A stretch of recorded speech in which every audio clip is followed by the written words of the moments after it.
You will start eating sugar again after watching this video, and I'm not just talking about natural sugar, but also white sugar.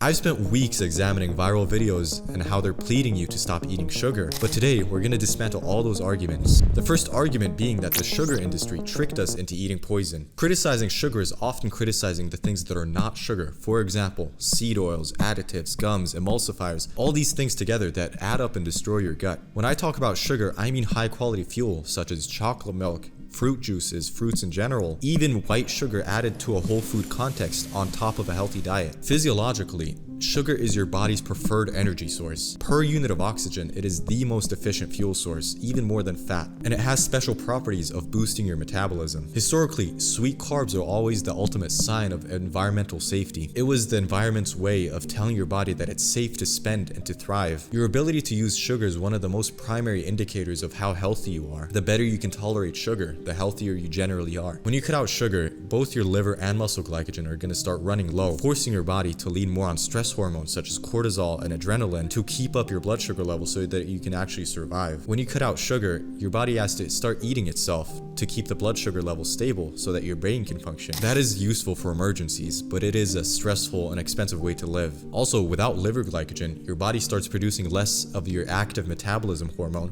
which is T3. Low sugar then means a downregulated metabolism and less expenditure and less output. Your internal furnace goes out, and because energy is life and life is energy, that ends up being you having less life. The claim that sugar is almost like poison isn't coming out of nowhere. It can be harmful, but it's only harmful when the system is wrong. If the system receiving it isn't able to properly use it, that's not a fault of the macronutrient itself, it's a fault of the system. That brings us on to the next argument that sugar is almost like alcohol in its effect, and that it's like liquor without the buzz. This claim stems from the fact that fructose is handled by your liver first and foremost, and if it's overdone, especially in a stressed system, it can damage your liver as if it was alcohol. But fructose entering the liver first is not a bug, it's a feature. It's why it's good. It primarily refills your liver glycogen and therefore your buffer fuel and keeps your blood sugar levels stable. Refilling liver glycogen allows your body to rely less on stress hormones and more on calm energy.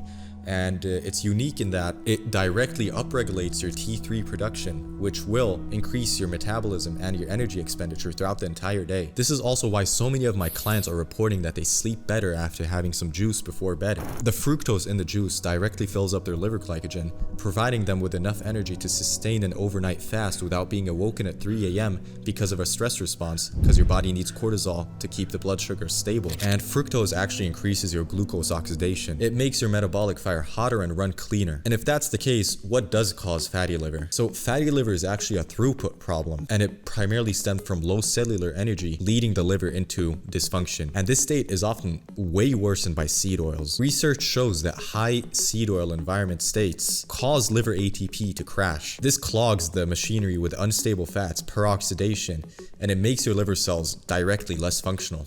And this leads up to fuel buildup and therefore fatty liver. Those are not problems caused by sugar in and of itself. It's just that the modern standard is that the sugar comes with seed oils, additives, things that destroy your health in other ways, but the sugar in and of itself, it's pure energy. If we take a look at the research on vitamin B1, aka thiamine, trials found that even with massive and unrealistic overfeeding of sugar, subjects receiving this B1, which is often a bottleneck in modern humans, developed zero fatty liver as long as they had enough vitamin B1. The B1 almost acted as a key that kept the cell gates open to receiving fuel, and therefore the sugar turned into energy rather than dysfunction. The need for cofactors like B1 doesn't discredit sugar. Modern life that consists of so much stressors such as alcohol and bad sleep and gut dysfunction has simply rusted our engines, and we tend to run low on these bottleneck nutrients such as vitamin B1. Even if you're not outright deficient, they do reduce how much usable energy you can get out of sugar, and it does tend to determine how cleanly you can use that fuel. But if I'm claiming that sugar is so good for us, why does it then light the brain up like addiction and like drugs? And that leads us to myth number 3, that sugar hijacks your brain as if it were drugs. This is probably the most persuasive and emotionally charged argument there is, that sugar lights up the brain in ways that cocaine does, that it hijacks your dopamine system and leaves you addicted. But that argument falls apart when you look at it closer. Dopamine is often depicted in pathological contexts and addiction contexts, but few realize that dopamine is actually your motivation hormone. Exercise raises dopamine. Good food raises dopamine. Even a good conversation raises dopamine. That a thing raises dopamine in and of itself does not make it an addictive thing. It's simply how your brain tags something as especially important and rewarding. More dopamine is often more motivation, and less dopamine is seen in states such as depression. And of course, sugar does increase dopamine. Your brain is the most energy expensive organ in the entire system. It's constantly scanning for safety, abundance, your energy levels. It wants to survive. Therefore, it looks especially for fast, efficient, premium fuel that it can use. That is not the brain being hijacked as if it were drugs. For the majority of people, sugar often lowers the stress hormones we have and makes people feel more calm, grounded, less stressed. That goes back to what I said earlier, that the human brain learned to reward sugar because it signified abundance. But that calming effect often gets labeled as addiction. What's really happening is that people aren't addicted to sugar in and of itself, although it tastes amazing. It's more so about being rewarded with the relief that you get from the lower stress hormones and the calmer energy, and finally escaping stress hormones. If you spend all day running under-recovered, under-fueled, low-carb,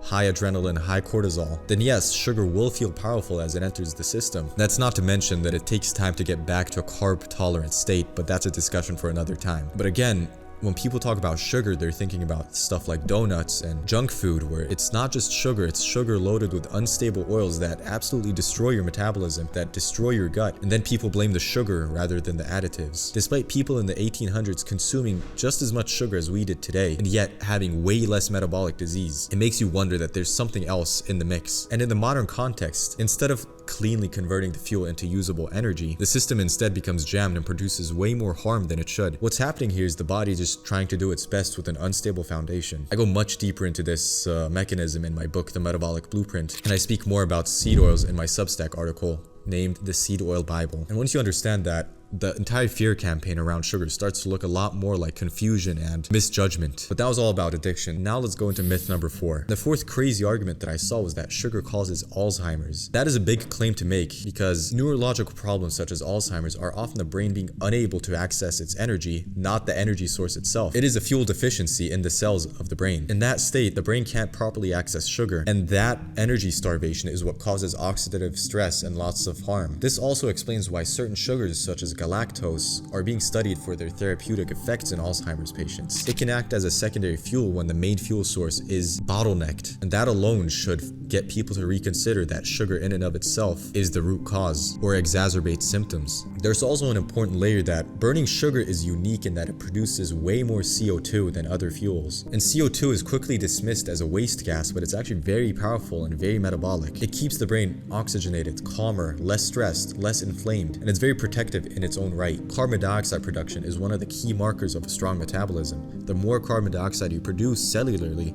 the better. Also, with regards to Alzheimer's, seed oils do play a massive part here too, especially 4-HNE. These seed oil metabolites are directly linked with Alzheimer's and neurological problems. There's a study done in rats where they added these seed oil metabolisms directly into their bloodstream, and it damaged parts of their brain and it lowered their memory capability. Once again, the conclusion isn't that sugar is uniquely disease-causing, but that the metabolic environment around it is crucial. And once you understand Alzheimer's is largely a fuel issue, that gives us a clue to cofactors such as B1 being therapeutic here. And as we see in the studies, it is. In a trial using benfotiamine, which is a form of vitamin B1, people with mild amnesia or Alzheimer's took 300 mg twice a day for an entire year. And the result was clear in that it led to less worsening, less cognitive decline, less Alzheimer's symptoms, and preserved glucose metabolism in the brain, which is extremely therapeutic. So that gives us a clue that if supporting glucose metabolism helps preserve brain function, the problem was never glucose and sugar in and of itself. To say that sugar causes Alzheimer's gets the story completely backwards. Once you understand this, the next part becomes very easy to debunk, which is the fifth myth, that insulin is bad and that sugar, by spiking insulin, is therefore also bad. I've spoken to many people that think insulin is automatically bad because it's so implicated in diabetes and insulin spikes, and it's so tightly correlated with dysfunction that it gets a bad rep. But insulin is actually extremely anabolic and very protective in the body. In muscle tissue, it's extremely anti-catabolic. It prevents protein breakdown. It preserves lean tissue. And to the body, it signals that fuel is available and that it is time to rebuild and shuttle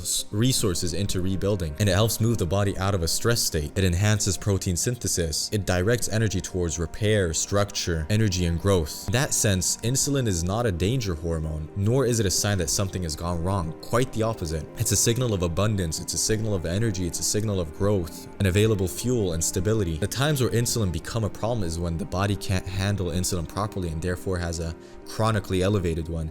But that is not a problem of insulin. It is a problem that the body isn't reading insulin properly. A lot of these problems all boil down to fixing the cellular bottlenecks that are keeping us from properly using sugar as an efficient fuel source. If you want a high output life, you need a high output fuel, and fearing sugar is not the way. When you create the conditions to use sugar properly, you stop running your day on stress and you start living in abundance instead. We don't need to demonize an entire fuel group. Instead, we need to focus on our ability to use that fuel group instead.